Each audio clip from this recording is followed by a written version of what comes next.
하나님 아버지, 오늘도 우리에게 생명을 허락하여 주시고 주님 주신 하루를 시작할 수 있게 해주심을 감사드립니다. 오늘도 우리에게 말씀하여 주시고 그 말씀하신 바에 따라 살아갈 수 있는 은혜를 주셔서 순종하는 삶을 살 수 있도록 성령님 우리와 함께 동행하여 주옵소서. 예수님 이름으로 기도하옵나이다. 아멘. 찬송가 90장 찬양하겠습니다. 찬송가 90장입니다.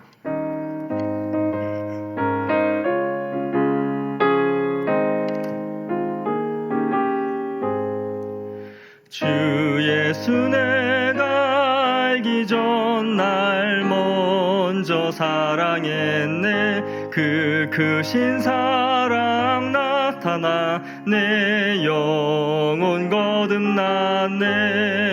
주 내 맘에 늘 계시고 나 주의 안에 있어. 저 포도비유 같으니 참 좋은 나의 친구. 내 친구 대신 예수님 구원하시려고 그 귀한 몸을 버리사 내 죄를 대속했네. 나 주님을 늘 믿으며 그 손을 의지하고 내 몸과 마음을 바쳐서 끝까지 충성하리. 내 진실하신 친구여 그 은혜 내려주사 날 항상 보호하시고 내 방패 되옵소서. 그 풍성한 참 사랑을 네는 이끄는 소냐. 날 구원하신 예수는 참 좋은 나의 친구. 아멘. 오늘 보시 하나의 말씀은 나훔 3장 1절에서 7절까지 말씀입니다. 큐티 본문에는 1절부터 19절 말씀까지이지만 봉독은 1절부터 7절까지만 봉독하도록 하겠습니다. 제가 봉독하겠습니다. 화 있을진저 피의 성이여 그 안에는 거짓이 가득하고 포악이 가득하며 탈취가 떠나지 아니하는도다. 휙휙하는 채찍 소리, 윙윙하는 병거 바퀴 소리, 뛰는 말, 달리는 병거, 충돌하는 기병, 번쩍이는 칼, 번개 같은 창, 죽임당한 자의 때, 죽음의 큰 무더기, 무수한 시체요 사람이 그 시체에 걸려 넘어지니 이는 마술에 능숙한 미모의 음녀가 많은 음행을 함이라. 그가 그의 음행으로 여러 나라를 미혹하고 그의 마술로 여러 족속을 미혹하느니라. 보라, 내가 내게 말하노니 만군의 여호와의 말씀에 내 치마를 걷어올려 내 얼굴에 이르게 하고 내 벌거벗은 것을 나라들에게 보이며 내 부끄러운 것을 뭇 민족에게 보일 것이요. 내가 또 가증하고 더러운 것들을 내 위에 던져 능욕하여 너를 구경거리가 되게 하리니 그때에 너를 보는 자가 다 내게로 도망하며 이르기를 니네가 황폐하였도다. 누가 그것을 위하여 애곡하며 내가 어디서 너를 위로할 자를 구하리요 하리라. 아멘. 봉독은 1절부터 7절 말씀만 했지만 1절에서 19절 말씀 전체를 본문으로 설교하고자 합니다. 한 나라가 바르게 서기 위해서는 그 국가가 지향하는 이념이 건강해야 합니다. 유교가 기독교적인 이념은 아니지만 중국을 통해 아시아 전역에 이 이념이 지배할 수 있었던 것은 그 이념이 한 사회를 세울 만한 것들이었기 때문입니다. 유교의 이념은 충, 효, 예 이렇게 세 가지를 말합니다. 국가에 충성하고 부모에게 효도하며 사람과의 관계에서 서로에게 예를 다하는 것을 이 중요한 이념으로 세웠던 것이죠. 그래서 국가와 가정과 사회를 세워가는 데 있어서 이러한 이념들이 어느 정도 기여를 했던 것이 사실입니다. 그러니 이러한 유교적인 문화가 이 아시아를 어느 정도 지배할 수 있는 이념이 되었던 것이죠. 그러나 어떤 나라의 건국 이념이 정복, 약탈, 불의 이런 이념을 가지고 세워져 있다면 어떨까요?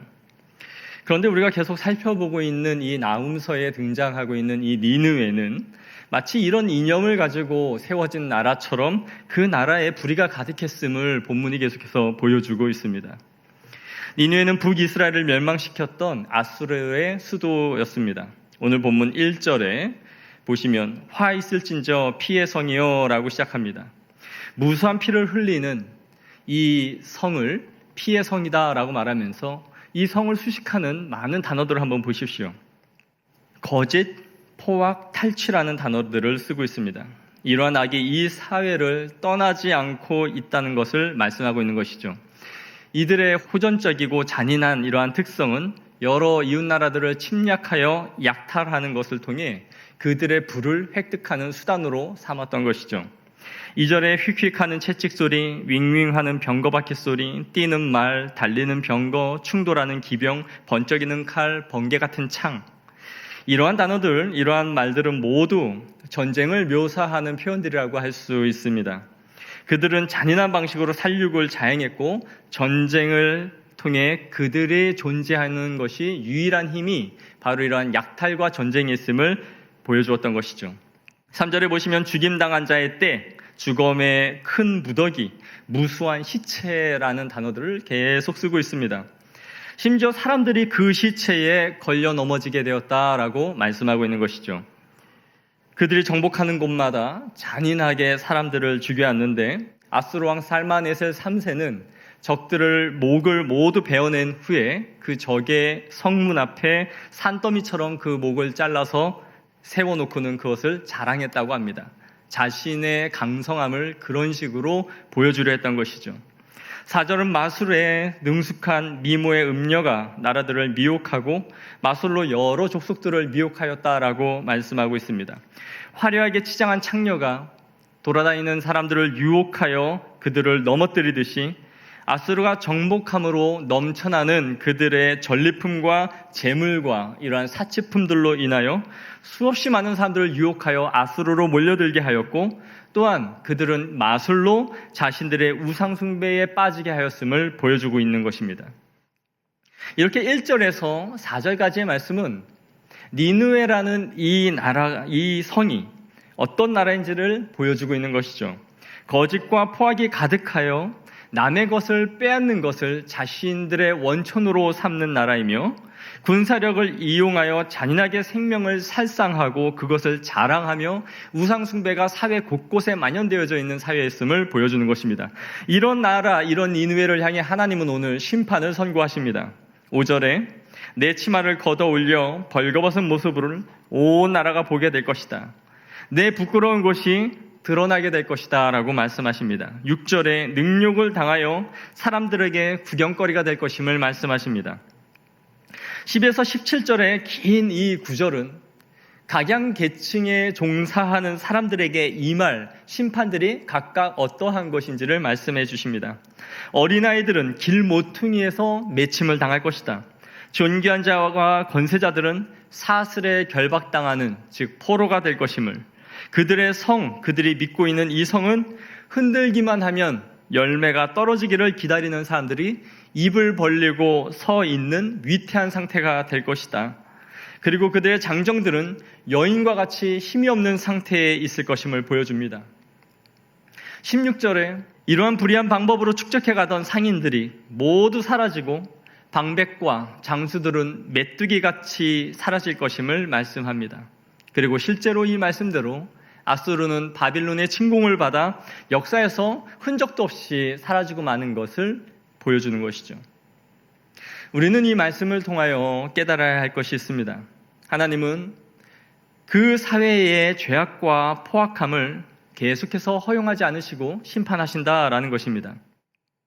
하나님은 이미 100여 년 전에 요나라는 선지자를 이 니느웨 땅에 보내셔서 그들에게 회개를 선포했고 니느웨는 당시에 회개하여 하나님의 심판을 면했습니다.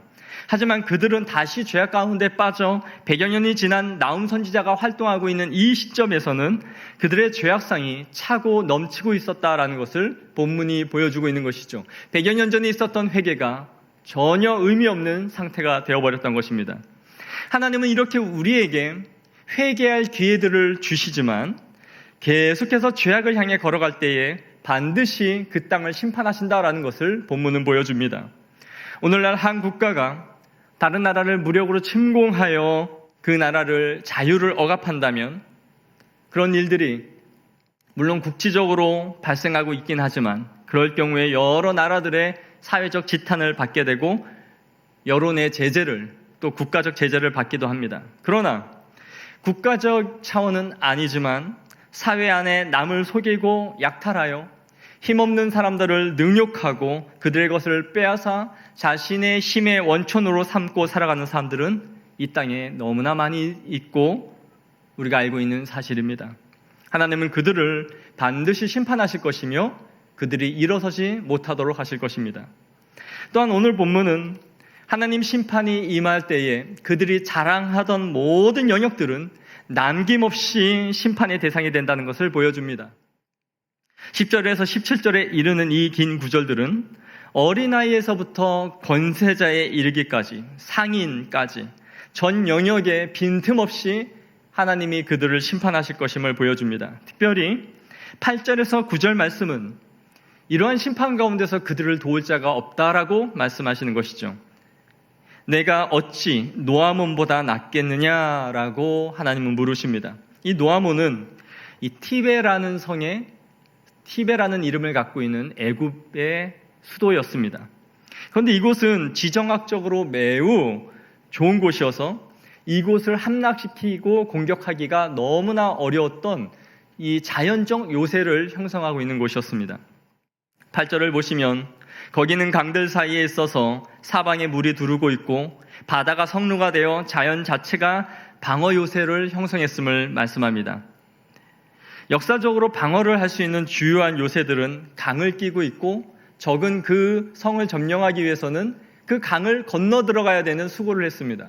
뿐만 아니라 강을 건너는 것으로 끝나는 게 아니라 워낙 높은 고지대에 성을 지었기 때문에 강을 건너고 높은 성을 공격하기 위해서 엄청난 인명피해를 감수하면서 공격해야 했던 것이죠. 그런데 성경은 바로 이 티베가 그런 곳이었다. 바로 노아몬이 그런 지역에 있었다라는 것입니다. 하지만 니느웨, 너희는 그러한 입지 조건이나 그러한 방어시설조차도 없는데 네가 과연 멸망하지 않고 버틸 수 있겠느냐라고 물으시는 것이죠.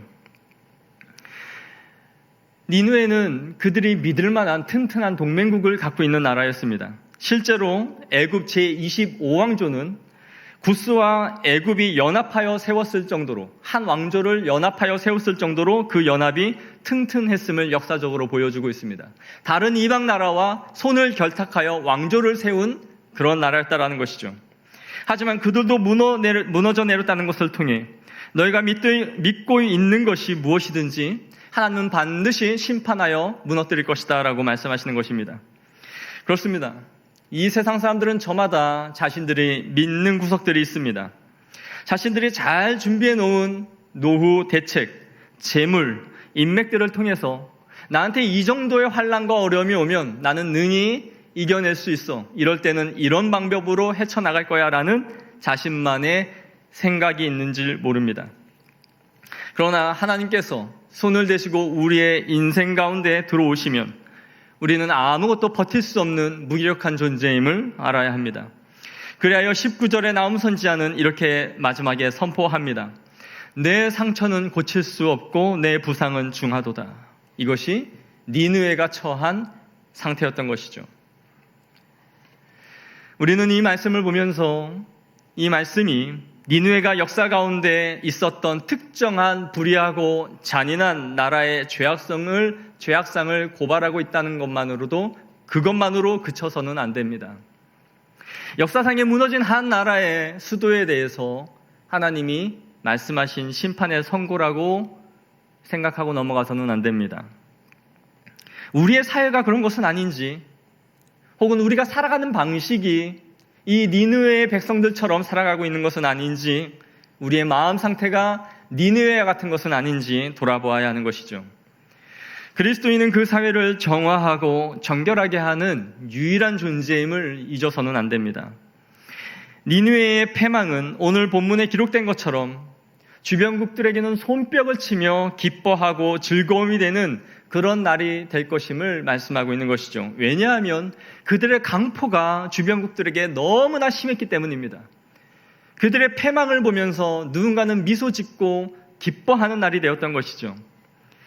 우리는 이 사회에서 어떤 존재들입니까? 세상은 교회가 없어지고 그리스도인들이 없어지면 손뼉을 치고 기뻐할 만한 그런 존재는 아닌지요? 한번 생각해 봐야 합니다. 그러나 하나님이 없는 이 세상의 상처는 고칠 수 없고 부상은 너무나 중대하여 도저히 회복될 수 없는 상태라는 것을 인식하지 못합니다. 교회와 그리스도인이 없으면 마치 이 세상이 평화로울 것 같이 생각하는 시대이지만 그들은 고칠 수 없는 상태이며 그 부상은 심히 중하여 회복될 수 없는 상태임을 알지 못한다라는 것이죠. 오늘 하루를 살아갈 때에 우리 그리스도인들이 이 니느웨 같은 세상 속에서 우리가 그들을 치유하고 회복해야 할 존재임을 잊지 않고 살아가시는 우리 광천교회 성도님들이 되어지기를 간절히 축복합니다. 기도하겠습니다. 오늘 우리가 기도할 때에 이렇게 기도했으면 좋겠습니다.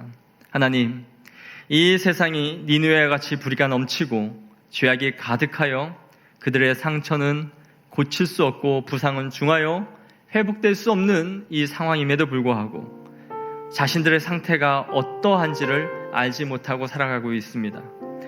우리에게도 니느웨 같은 불의함이 있다면 하나님 앞에 회개하게 하여 주시고 그리스도인들이 이 땅을 회복시키는 존재로서 오늘 내가 살아갈 수 있게 하여 달라고 다 같이 기도하시겠습니다.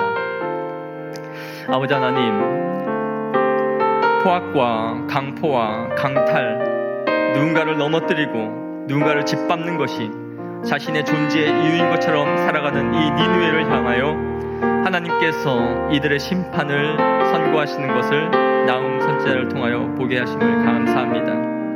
하나님, 역사상에서 불의한 한 나라가 멸망한 것이 이 성경의 본문이 아니라 지금도 니느웨와 같이 살아가고 있는 인생들에게 또 니느웨와 같은 것을 삶의 가치처럼 여기며 살아가는 우리들에게 주님께서 우리에게 주시는 경종인 줄로 믿습니다.